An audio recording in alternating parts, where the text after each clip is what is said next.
어떤 성도님이 신앙생활을 열심히 하고 봉사도 열심히 하고 참 은혜 가운데 열심히 달려가는데, 그럼에도 불구하고 남편의 직장이 굉장히 어려워져서 고통과 어려움을 받았습니다.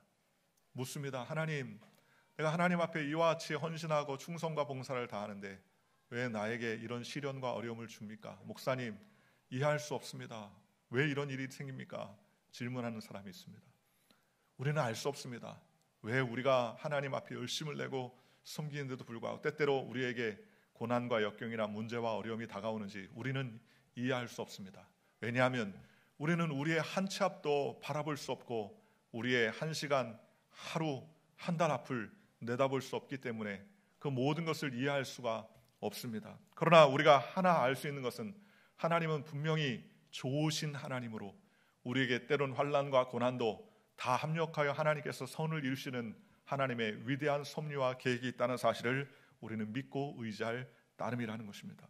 이스라엘 백성들도 마치 그랬습니다. 이스라엘 백성은 430년 동안이나 애굽의 종살이를 했었습니다. 어려움과 고난 가운데 사람들이 노예처럼 큰 고생과 고난을 겪었습니다. 그럼에도 불구하고 하나님은 그들을 불쌍히 여겨주시고 그들을 애굽에서 인도해 주셨습니다. 때때로 하나님께서 그들을 인도해 주셨지만 하나님의 인도를 깨닫지 못할 때가 너무나 많이 있습니다. 이스라엘 백성들은 일주일이면 들어갈 수 있는 광야를 지나서 갈 수 있는 가나안 땅을 일주일이 아니라 무려 40년 동안이나 돌고 또 돌아서 나중에 가나안 땅에 들어가게 되었습니다. 왜 그토록 오랜 기간 동안이나 광야를 이리저리 돌아다니는지, 고생을 했는지, 고난을 겪었는지 이해할 수 없었습니다. 그러나 그것은 바로 하나님께서 이스라엘 백성을 훈련시키고 그들을 연단하여서 하나님께서 마침내 그들에게 복을 주시려는 계획이었다는 사실을 오늘 성경을 통해서 우리가 알 수 있습니다. 여러분, 우리가 좋은 일이 있거나 행복할 때에 하나님의 뜻을 구합니까? 아니에요. 때때로 우리가 하나님의 뜻을 구하거나 하나님께 부르짖고 간구할 때는 좋은 일이 있거나 행복할 때 하나님을 부르는 경우보다 대부분 우리에게 당면한 어려움이 있거나 문제를 만났거나 우리가 해결할 수 없는 일들을 만날 때 도대체 하나님은 왜 이런 고난을 나에게 허락해 주십니까? 하나님의 뜻이 어디 있습니까? 하면서 부르짖고 간구하는 경우를 많이 볼 수 있습니다. 오늘날에도 하나님은 우리에게 복을 주시고 은혜를 베푸시기 전에 그 복과 은혜를 누릴 수 있고 다스릴 수 있는 힘과 지혜와 능력을 주시기 위해서 하나님은 우리를 때로는 훈련시키시고 또 우리를 인도해 주신다는 것입니다. 왜냐하면 하나님의 놀라우신 은혜를 경험하고 또 교육과 훈련을 받지 않게 되고 복만 받는다면 그 복은 우리에게 독이 되거나 우리를 찌르는 그러한 안 좋은 일들이 되기 때문이라는 것입니다. 사람으로 교만하게 하며 하나님을 잃어버리게 하고 마귀의 종이 되게 하는 그것은 고난이 없는 복을 추구할 때 그렇다는 거예요. 준비되지 않는 사람들에게 내려지는 복은 진짜 복이 아니라 저주일 때가 얼마나 많이 있습니까?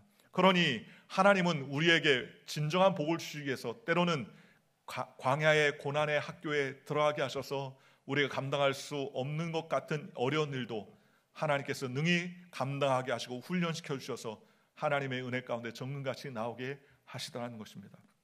그렇다면 먼저 우리는 살펴봐야 할 것은 하나님은 왜 우리를 고난 가운데 광야로 불러주는가? 그것은 바로 광야의 고난이 가르치는 교훈과 광야를 지남으로써 우리의 인간의 한계와 연약함을 깨닫고 오직 하나님만을 바라보게 하기 위한 하나님의 뜻이 있다는 사실을 기억하게 하기 위한 하나님의 섭리라는 것입니다. 여러분, 사람은 교만해요. 사람은 거만합니다. 자기의 지식과 총명과 자기의 경험과 자기의 뜻과 계획을 한계가 없다고 생각하고 모든 문제를 다 해결하려고 애를 씁니다. 인본주의로 살아갈 수 있다고 생각합니다. 내 지식과 명철로 다 모든 것을 할 수 있다고 생각합니다. 그래서 하나님도 필요 없고 예수님도 의지할 필요가 없다고 그렇게 주장을 할 경우가 있습니다. 제가 옛날에 만났던 한 분이 연배가 좀 많으신 분인데 예수 믿다라고 이야기해도 자기는 KS라는 거예요. KS가 뭐냐 그랬더니 자기는 경복고등학교를 나왔고 자기는 서울대학을 나왔다. 그래서 KS다. 옛날에는 KS 그렇게 얘기했죠. 나는 KS의 삶을 살았다. 나는 부족한 것이 없다. 사업도 잘하고 또 자녀들도 잘 되고 나는 건강하고 부족한 것이 하나도 없다. 그러니 내가 하나님 만날 일이 무엇이 있습니까? 저한테 그런 이야기를 합니다. 그러면서 그런 이야기하기를 예수님을 믿는 사람들 보면 참 변변치 않은 사람들이 많아요. 하나님을 붙잡고 보이지 않는 신에게 기도하고 울고불고 왜 그렇게 삽니까? 자기가 노력하고 수고하고 열심을 다하면 뜻대로 열심을 살 수 있는데 왜 그렇게 삽니까? 나는 KS의 삶을 살았습니다. 그러니 나는 내 방법, 내 힘으로도 충분히 살 수 있으니 나한테 전도할 생각 하지 마십시오. 그런 이야기를 합니다. 그 다음에 제가 그분한테 여러 번 전도하려고 해도 마음의 문을 탁 닫았습니다. 항상 이야기합니다. 나는 KS입니다. KS입니다. 항상 그렇게 얘기합니다. 그리고서 까마득히 잊었는데 나중에 그를 만났는데 눈빛도 노곤노곤해지고 말투도 겸손해지고 옛날에 말끝마다 KS 그랬는데 그 KS라는 이름도 쏙 빠졌어요. 어떻게 됐느냐 그랬더니 목사님 제가 교회를 다닙니다. 깜짝 놀랐습니다. 그동안 무슨 일이 있었습니까? 그랬더니 그분이 얘기하기를 자기가 어느 날 갑자기 너무 소화가 안 돼가지고 건강검진을 했는데 위암이라는 판정을 받게 됐다는 거예요. 깜짝 놀랐다는, 자기는 늘 건강하다는 자신을 갖고 있었는데 자기가 위암을 판정을 받고 났는데 정말 눈앞이 깜깜해지더라는 겁니다. 그동안 나는 정말 남부럽지 않은 인생을 살고 내 뜻대로 내 계획대로 내 생각대로 잘 삶을 이어왔다고 생각을 했는데 그런데 건강이 탁 안 좋아지고 암이 발견되자 지금까지 가져왔었던 내 지식과 철학이나 내 교훈이 아무 쓸데없더라는 거예요. 그러면서 지금까지 내가 뭐하고 살아왔나 그러면서 하염없이 눈물만 흘리게 되더라는 겁니다. 그러면서 생각해보니까는 하나님을 만나야 되겠다, 하나님께 예배해야 되겠다 하는 생각이 들어서 하나님께 기도하고 간구하게 되고 그 다음에 하나님께 통곡하면서 하나님 나를 불쌍히 여겨주옵소서. 나는 교만했습니다. 나는 남들 무시하고 나는 내 뜻대로 살고 내 방법대로 살고 내가 잘 될 줄 알았는데 주님 나에게 이런 위암을 생겼으니 내가 어떻게 감당할 수 있습니까? 나를 불쌍히 여겨달라고 그런 통곡하며 하나님께 기도하다가 하나님을 만나게 되고 의사의 수술과 권유로 항암 치료를 잘 마치게 되었었습니다. 그리고 어느 정도 건강을 회복했는데 옛날에 가졌던 모든 것들이 다 바싹 깨졌어요. 자기가 어떤 사람이다, 나는 어떤 사람이다, 나는 건강하다, 나는 지혜롭다, 나는 명철하다, 나는 똑똑하다, 이 모든 것을 다 내놓고 내 마음대로 어떻게 삽니까? 우리 한치 앞을 내가 어떻게 알 수 있습니까? 다 하나님의 은혜로 삽니다. 이런 믿음의 삶을 살게 되더라는 것입니다. 하나님은 우리에게 지식과 지혜와 명철함을 허락해 주셨는데 그 지혜와 지식과 명철함도 하나님을 알게 하기 위해서 우리에게 허락해 주신 것입니다. 그러니 하나님은 우리를 광야의 고난의 훈련의 학교로 보내주셔서 내 뜻, 내 계획, 내 생각대로 살지 아니하고 주님의 뜻대로 살도록 하나님께서 우리에게 은혜를 베풀어 주시는 것입니다.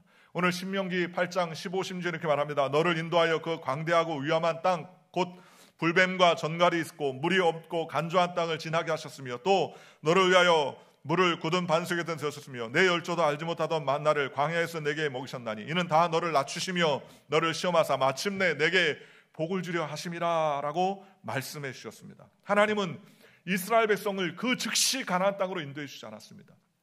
환난과 고난이 있는 마른 땅, 간조한 땅, 척박한 어려운 땅들을 지나게 하셨습니다. 그것은 바로 하나님께서 자신의 인간의 한계점을 깨닫고 하나님만 의지하게 하는 하나님의 또 다른 섭리였다는 것입니다. 이스라엘 백성은 당당하게 출애굽한 이후에 제일 먼저 홍해를 만났습니다. 창이란 홍해 앞에서 그들은 아연질색할 수밖에 없었습니다. 왜냐하면 이제는 벗어났다 생각했는데 애굽의 수많은 철병거와 마병들이 자신들을 쫓아오겠다고 먼지를 내며 쫓아오게 되었고 앞에 가야 할 길은 홍해가 창이라니 이제 갈 데가 없어서 완전히 물에 빠져 죽을 뻔한 그러한 경험을 하게 되었습니다. 이스라엘 백성은 인간의 능력과 지혜로는 도저히 건너갈 수 없다고 낙심하고 낙담했습니다. 모세를 비난하고 힐난하는 것이 그들의 전부였습니다. 그러나 그때 절망 가운데 있었던 이스라엘 백성에 하나님께서 전능하신 손을 펴시사 홍해 가운데 길을 내셨습니다. 그들이 안전하게 홍해수를 바닷 가운데서 건너게 하시고 하나님은 인간이 생각할 수 없는 상상의 계획들을 하나님의 섭리의 계획들을 주님께서 인도해 주셔서 무한한 능력 가운데 이스라엘 백성을 홍해수를 건너게 하시고 쫓아오는 그 수많은 애국 군대를 그 홍해수에서 다 완전히 흩어 버리셨습니다. 홍해를 건넌 이스라엘 백성은 그 다음에 수르 광야 사흘 길을 걸었는데 물을 만나지 못했고 나중에는 마라의 쓴물을 먹게 됐습니다. 물이 있어서 물을 마셨는데 너무너무나 써요. 먹으면 먹을수록 갈증이 생기고 괴로워지게 되었었습니다. 이스라엘 백성 이곳서 하나님의 절망을 다시 한번 맛보게 되었었습니다. 환경의 절망이죠. 백성들은 모세를 원망하고 낙담하기 시작했습니다. 왜 물이 없는 이 땅으로 우리를 보내왔느냐라고 원망하고 불평하고 단식했지만 하나님께서는 그 또한 예비하시고 준비하셨습니다. 나뭇가지를 지시하시고 그 나뭇가지를 가져다가 물에 집어넣었더니 물이 달게 되었다고 성경은 말씀해 주셨습니다. 하나님께서는 물을 달게 하심으로 말미암아 인간은 보잘것없는 존재요 하나님만이 진정한 물을 주시는 분임을 주님께서 깨닫게 해주셨습니다. 이스라엘 백성들은 더 나아가서 식량 문제와 궁핍 문제도 만나게 되었습니다. 먹을 것이 없죠. 농사 지을 수 있는 땅도 아니고 사냥을 한들 그 수많은 200만 명이나 넘는 백성들을 다 먹일 수 없는 그러한 어려움 가운데 있었습니다. 그런데 하나님께서 하늘에서 매일같이 만나를 내려주셨습니다.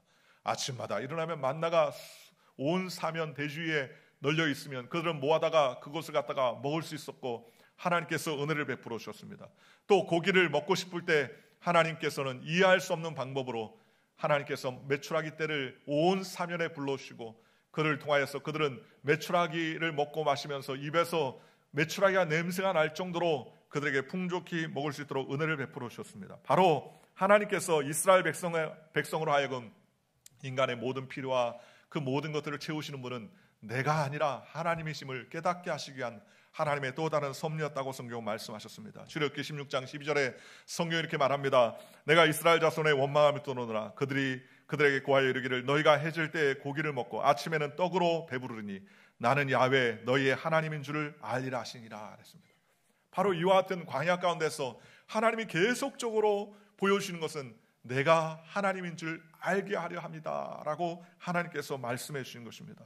하나님은 광야를 지나는 이스라엘 백성에게 단순히 명령만 하시고 교훈만 하시고 징계만 하시는 분이 아니라 떡도 주시고 또 고기도 주시고 물도 주시고 모든 삶을 주관하시며 불기둥과 구름기둥으로 그들에게 평안과 안녕된 삶을 허락해 주시는 분임을 알게 해주셨습니다. 그리고 이를 통해서 그들의 삶 가운데 인식에 사람이 자신의 힘과 지혜로 사는 것이 아니라 하나님의 인도하심과 은혜로 살아야 된다는 사실을 깨닫게 해주셨습니다. 예레미야가 3장 38절에 화 복이 지극히 높은 자의 입으로 나오지 아니하느냐 살아있는 사람은 자기의 죄로 벌을 받나니 어찌 원망하랴 라고 말씀해 주셨습니다. 인간의 연약함과 유한함을 그들은 더 깊이 절망 가운데 깨달았습니다. 시편 90편 10절과 11절에 우리의 연수는 70이요 강건하면 80이라 그 연수의 자랑은 수고와 슬픔뿐이요 신속히 가니 우리가 다 날아가나이다. 누가 주의 노의 능력을 알며 누가 주를 두려워하여야 할 때로 주의 진노를 알릴까라고 기록합니다. 여러분 인간은 연약한 존재입니다. 막 걸려있고 힘있고 능력이 있는 것 같아도 아무것도 아니에요. 그렇지 않습니까? 허무한 존재입니다. 내일 있다가 사라지는 들불조차도 인간에 비교하면 얼마나 허망하게 짝이 없는 존재입니까? 그러므로 하나님은 우리가 연약한 존재임을 깨닫고 또 깨달아서 절대 절망이 절대 소망으로 변하는 방법은 오직 하나님이라는 사실을 깨닫게 하기 위해서 하나님께서 이스라엘 백성 그 많은 백성들을 광야로 지나가도록 하나님께서 인도해 주셨다는 것입니다. 예레미야가 3장 40절 41절에 우리가 스스로 행위를 조사하고 야훼께로 돌아가자 마음의 손과 아울러 하늘에 계신 하나님께 들자라고 기록하고 있습니다.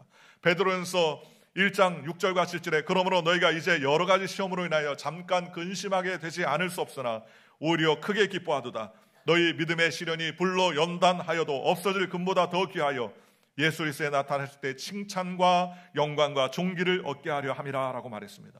믿음의 시련이 우리에게 다가오는데 그 시련은 시련 자체로 끝나는 것이 아니라 우리에게 하나님께 영광과 찬송을 돌릴 수 있도록 하나님께서 우리를 연단하시고 훈련하신 과정이라고 성경들에게 말씀해 주셨습니다. 그러니 이스라엘 백성들이 광야를 걷게 하신 것은 하나님께서 그들의 한계점을 깨닫고 절대 절망과 어려움 가운데서도 소망으로 하나님을 바라보게 하는 하나님의 원대한 계획과 훈련의 역사였다는 사실을 우리는 깨달아 알 수 있다는 것입니다. 오늘 저와 여러분도 마찬가지입니다. 오늘 하나님이 사랑하는 사람은 내버려 두지 않아요. 그냥 잘 먹고 잘 사고 너 마음대로 살아라 그렇게 내버려 두지 않습니다. 여러분 사람을 포기하면 어떻습니까? 유기합니다. 네 마음대로 살아라 하는 거예요. 사랑하지 않으면 네 마음대로 살아라. 여러분의 자녀가 올바른 길을 걷지 아니하고 올바른 삶을 살지 아니하고 잘못된 길을 걷는다면 어떻게 합니까? 때로는 그 자녀를 채근하고 훈계하고 때로는 회초리를 들어서라도 바른 길을 가도록 그렇게 하지 않습니까? 왜냐하면 사랑하기 때문입니다. 사랑하지 아니하면 그가 무엇을 먹고 무엇을 마시고 무엇을 입고 사는지 관심이 없어요. 그러나 사랑하니까 그 자녀를 위해서 부모가 때로는 훈계하고 교훈하고 바르게 하기 위해서 애를 쓰는 것 아니겠습니까? 오늘 하나님도 마찬가지입니다. 하나님이 우리를 하나님의 은혜로 말미암아 사랑하시기 때문에 때로는 광야를 지나게 하시고 간조한 땅을 지나게 하셔서 우리가 우리의 힘과 지혜로 사는 것이 아니라 하나님의 뜻대로 살아야 된다는 사실을 깨닫게 하기 위해서 하나님은 광야의 훈련 학교에 우리를 보내주시는 것입니다. 사랑하는 성도 여러분, 여러분에게 다가오는 당면한 고난과 역경과 어려움의 문제가 있습니까? 왜 나에게 이런 일이 생깁니까?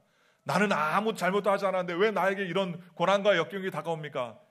그러므로 낙심하지 마십시오. 왜냐하면 하나님은 그런 환난과 고난을 통하여서 우리에게 반드시 하나님만 의지하게 하는 하나님의 계획과 섭리가 있음을 기억하고 광야의 고난의 학교를 잘 감당하는 저와 여러분들 되시기를 주님의 이름으로 축원합니다. 또한 하나님은 이 광야를 지나게 하시면서 인간의 이성과 계획과 방법이 아닌 하나님의 말씀과 명령에 따라서 살아야 될 것을 하나님은 이스라엘 백성에게 교훈해 주셨습니다. 오늘 신명기 8장 1절과 3절 이렇게 말합니다. 내가 오늘날 명하는 모든 명령을 너는 지켜 행하라. 그리하면 너희가 살고 번성하고 야훼께서 너희 열조에게 행하신 맹세하신 땅에 들어가서 그것을 얻게 하리라. 내 하나님 야훼께서 이 40년 동안에 너의 광야의 길을 걷게 하신 것을 기억하라. 이는 너를 낮추시며 너를 시험하사 내 마음이 어떠한지 그의 명령을 지키는지 안 지키는지 알려 하심이라. 너를 낮추시며 너를 줄이게 하시며 또 너도 알지 못하는 내 열조도 알지 못하던 만나를 내게 먹으신 것은 사람이 떡으로만 살 것이 아니오 야훼 입에서 나오는 모든 말씀으로 사는 줄을 너희가 알게 하려 하심이라 라고 말했습니다. 하나님이 만나를 주신 이유는요, 야 만나 맛있다, 그러니 만나만 먹고 살자, 그런 뜻으로 주신 것이 아니라 하늘에서 내리는 양식을 먹고 살아야 되는구나 라는 것을 교훈하시기 위해서 우리에게 깨닫게 하신 겁니다. 쿡하고 우리가 노력하고 수고해서 먹고 살 수도 있겠지만 그러나 하나님께서 만나를 주신 것은 우리의 노력, 인간의 육신의 방법으로 하는 노력보다 더 중요한 영의 양식을 먹고 살아야 한다는 사실을 깨닫게 하기 위해서 하나님은 이스라엘 백성들에게 만나를 먹이시고 그들에게 은혜를 베풀어 주셨다는 것입니다. 이스라엘 백성들은 인생은 하나님의 말씀으로 사는 것이죠, 인간의 헛된 노력으로 사는 것이 아님을 말씀해 주셨습니다. 여러분, 하나님을 믿지 않는 사람은 인간의 이성과 지혜와 방법과 힘으로 삽니다. 하나님의 계명과 상관없는 자신의 뜻과 자신의 목적을 가지고 삽니다. 죄와 의의 판단이 자신의 삶의 중심에 있어요. 내 생각과 사고에 괜찮으면 그가 의이고 내 생각과 사고에 맞지 않으면 그걸 불의라고 생각하는 경우가 얼마나 많이 있습니까? 그런데 하나님은 생명과 번영을 주기 위해서 하나님께서 우리에게 10계명을 허락해 주셨습니다. 10계명을 보십시오. 하나님은 우리에게 10가지의 계명을 주셨는데 그 중에 1번부터 4번까지의 계명은 대신계명입니다. 우리가 하나님과 함께 거하면서 어떻게 하나님을 섬길 것인가를 하나님은 우리에게 알게 해주셨습니다. 그래서 첫 번째는 내 앞에 다른 신을 두지 말라. 두 번째는 우상에게 절하지 말라. 세 번째는 하나님의 이름을 망령되게 일컫지 말라. 네 번째는 안식일을 거룩하게 지키라 라고 말씀하시면서 인생이 하나님과 함께 동행할 때 진정한 복과 은혜가 임한다는 사실을 하나님은 우리에게 말씀해 주셨다는 것입니다. 또한 하나님은 5계명부터 제10계명까지 대인계명을 우리에게 허락해 주셨습니다. 대인계명의 첫 번째는 무엇입니까? 내 부모를 공경하라. 그리하면 내가 땅에서 잘되고 장수하리라 라고 말씀하셨습니다. 제6은 살인하지 말라. 제7은 간음하지 말라. 제8은 도둑질하지 말라. 제9는 내 이웃을 거짓 증거하지 말라. 제10은 내 이웃을 탐하지 말라라고 말씀하시면서 종국적으로 하나님이 이런 계명을 주신 이유는 뭡니까? 그것은 우리에게 생명을 주시고 우리에게 진정한 평안과 기쁨을 주시기 위해서 하나님께서 우리에게 이와 같은 계명을 허락해 주셨다는 것입니다. 그러니 우리가 계명을 던져놓고 살면 안 됩니다. 계명을 잘 의지하고 하나님의 계명을 잘 순종해야 됩니다. 예수님은 이 10가지의 계명을 딱 2가지로 함축해서 말했습니다. 마음과 뜻과 정성을 다해서 주 너의 하나님을 사랑하라. 이것이 대신 계명의 전부입니다. 대인 계명은요, 내 몸을 사랑한 것, 즉 내 이웃을 사랑하라라고 말했습니다.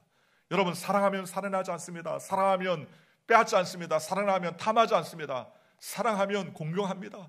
부모를 사랑하면 부모를 잘 공경하죠. 공경하는 삶에 주님께서 복을 주시고 은혜를 베풀어 주시는 것입니다.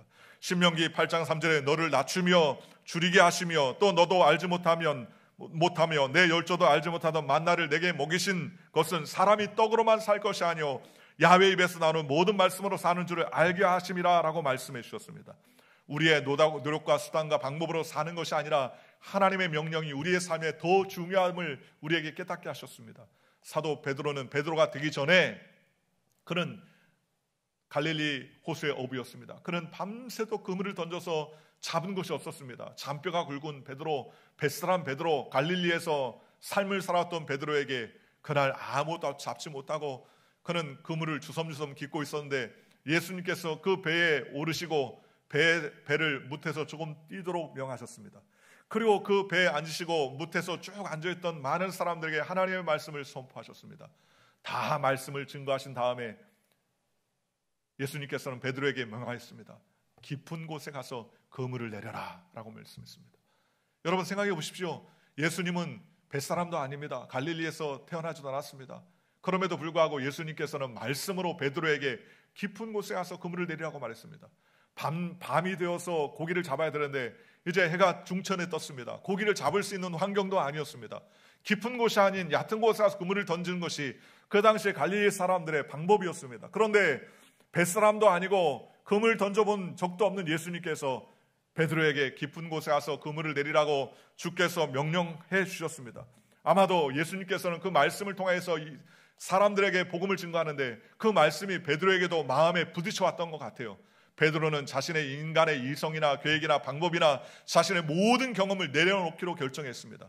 주여, 내가 밤새도록 그물을 던져 잡은 것이 없지만은 주님의 말씀에 의지하여서 내가 그물을 내리리이다 라고 말하면서 예수의 말씀대로 그는 깊은 곳에 가서 그물을 던졌습니다.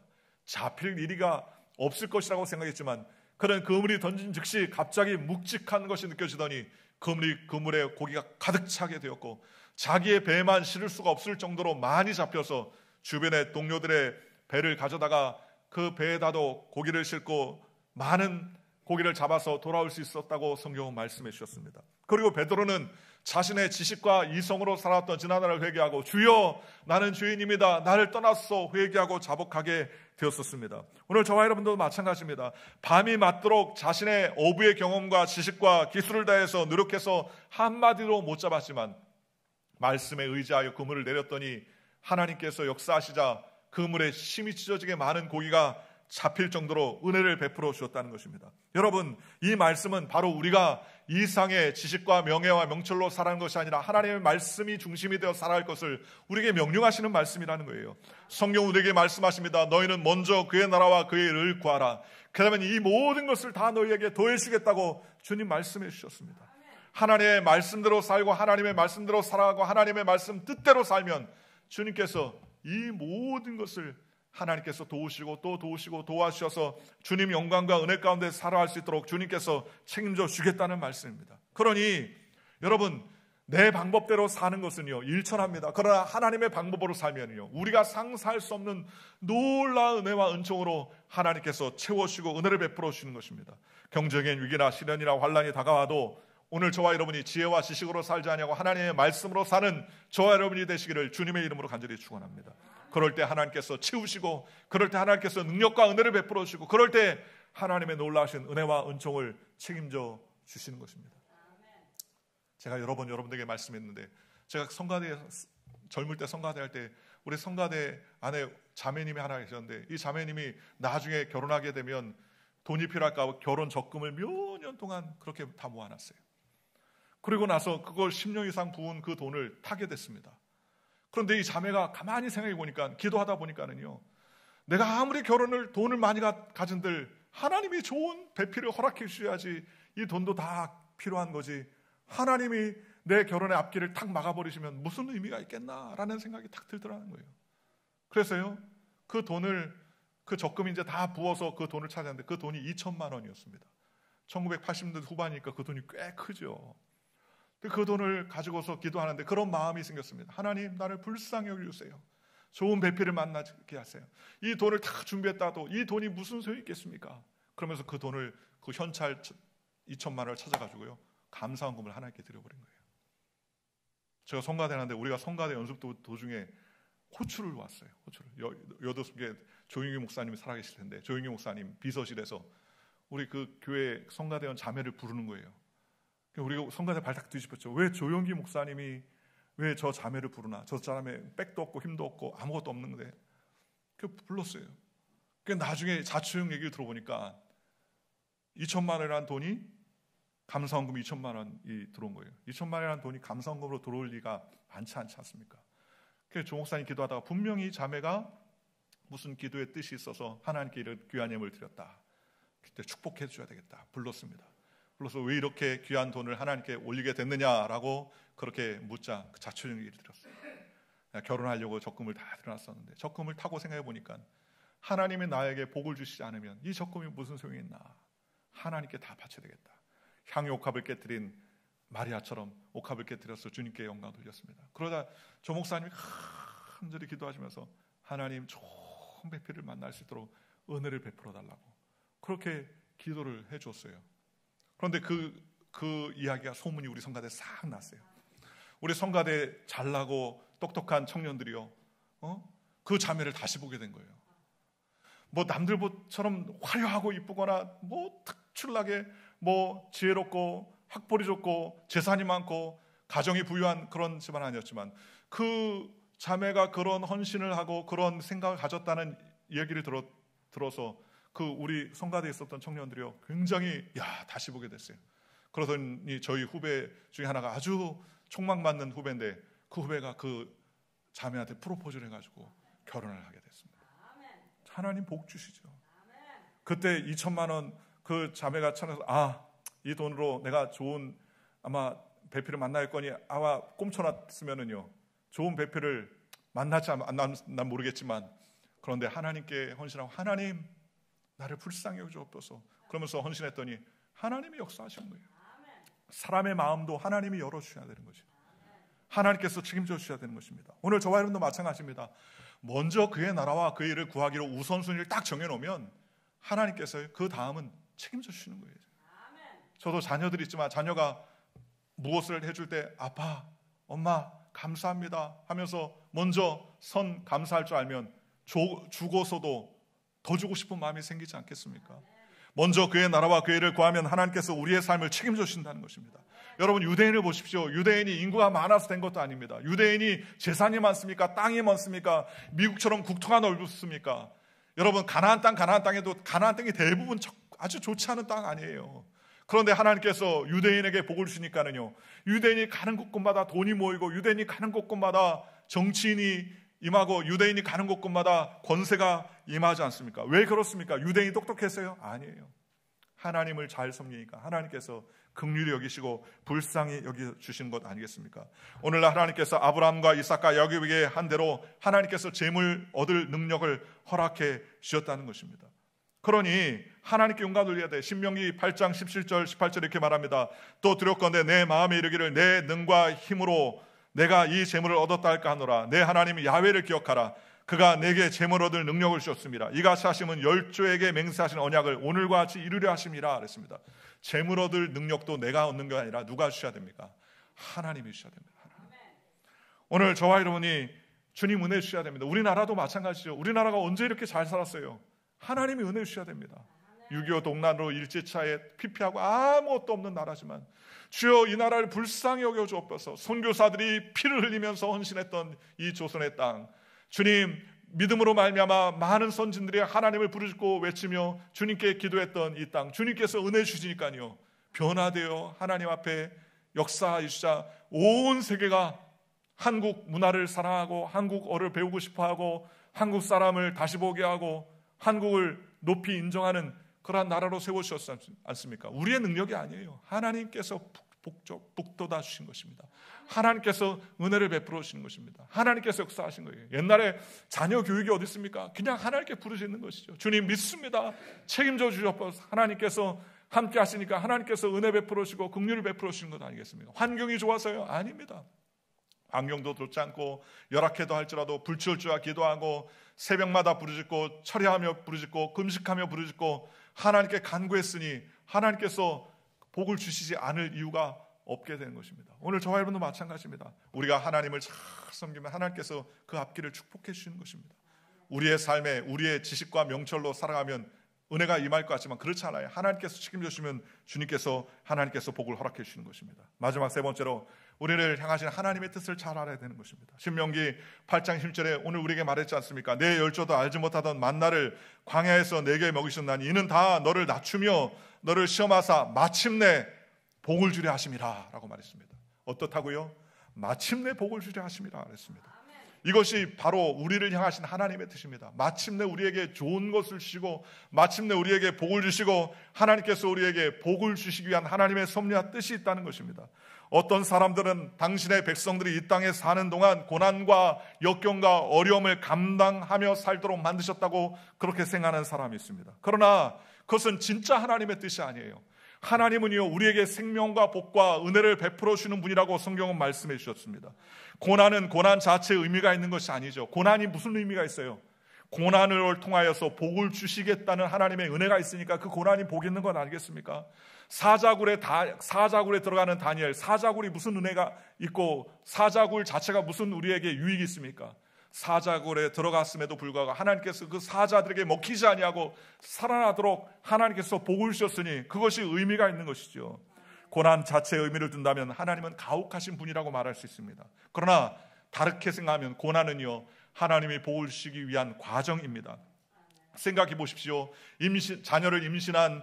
태아를 임신한 사모에게 10달은 고난이에요. 그런데 아유 고생하네, 고난 가운데 있네, 그렇게 말합니까? 아니에요. 그 10달은 그 엄마에게는 축복입니다. 왜요?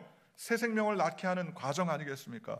마찬가지입니다. 하나님께서 우리에게 복을 주시기 위해 때론 그런 여러 가지 역경과 혼란과 고난을 주시는 것입니다. 로마서 8장 32절에 자기 아들을 아끼지 아니하시고 우리 모든 사람을 위하여 내어주시니가 어찌 그 아들과 함께 모든 것을 우리에게 은사로 주시지 아니하시겠느냐라고 말씀해 주셨습니다.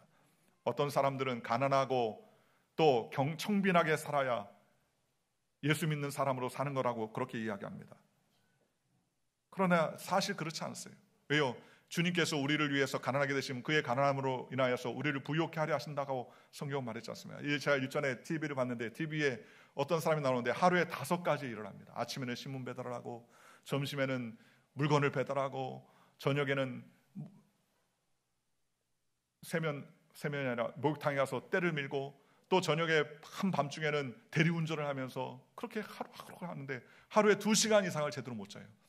속으로 내가 2시간을 어떻게 자나? 2시간 자는 사람은 어디 있나? 그랬는데 그 카메라맨이 그와 함께 동행 취재를 3일간 하는데 진짜 2시간밖에 못 자요. 그래서 악착같이 돈을 모으는 거예요. 악착같이. 왜 이렇게 삽니까? 물어봅니다. 저는 빚이 많습니다. 어려운 가운데 빚이 있는데 이 빚을 다 청산하고 내가 아내가 있고 자녀가 있는데 내 자녀들에게 이러한 고난을 물려주기를 않고 합니다. 내 자녀들에게는 나처럼 살지 않게 하기 위해서 내가 이렇게 힘을 들이고 이렇습니다. 이렇게 고난 가운데 있지만 내가 소망이 있는 것은 내 2 자녀에게는 이런 가난과 고난을 절대로 물려주지 않고 그는 그 자녀들에게는 이 세상이 살만한 세상이다. 이 세상이 축복된 세상이다. 이 세상이 정말 괜찮은 세상이다라는 것을 알려주기 위해서 내가 이렇게 노력하고 수고합니다. 내가 이렇게 수고하고 노력해서 아이들 얼굴 한번 보지 못하지만 내 자녀들이 내가 벌어다 준 돈으로 고등학교를 다니고 대학을 다니고 또 밥 먹고 살고 내 아내가 자녀들과 함께 오손도손 잘 살 수 있다는 그것만 하나라도 내 마음에 너무나 소망이 생기고 기쁨이 넘칩니다 라고 이야기합니다. 소망이 있어요? 소망이 다른 거 없어요. 무슨 소망입니까?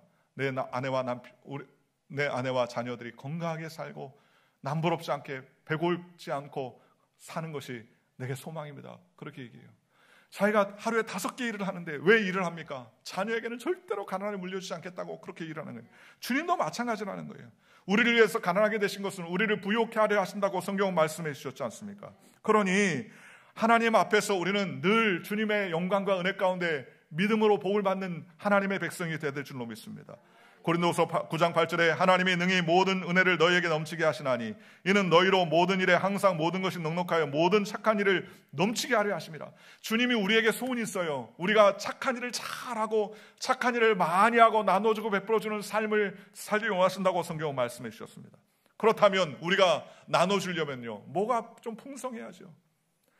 많이 가져가지고 자기만 살겠다고 하면 그건 기복이 되지만, 내가 많이 벌어서 남에게 나눠주고 베풀어주고 하나님께 영광 돌리는 삶을 살기 위해서 애쓴다면 얼마나 귀한 일이 되겠습니까?